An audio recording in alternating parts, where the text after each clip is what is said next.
In front of me is Redmi Note 14s, and today I would like to show you how you can connect it to printer.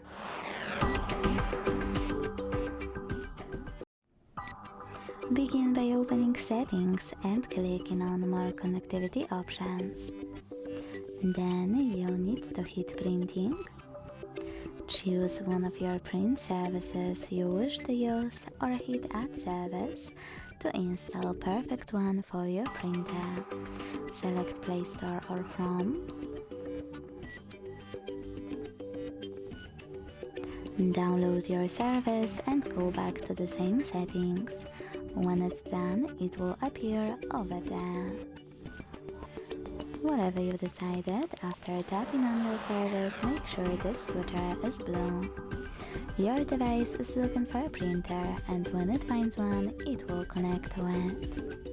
Thanks so much for watching. If you enjoyed this video, leave a like, comment and subscribe. Bye!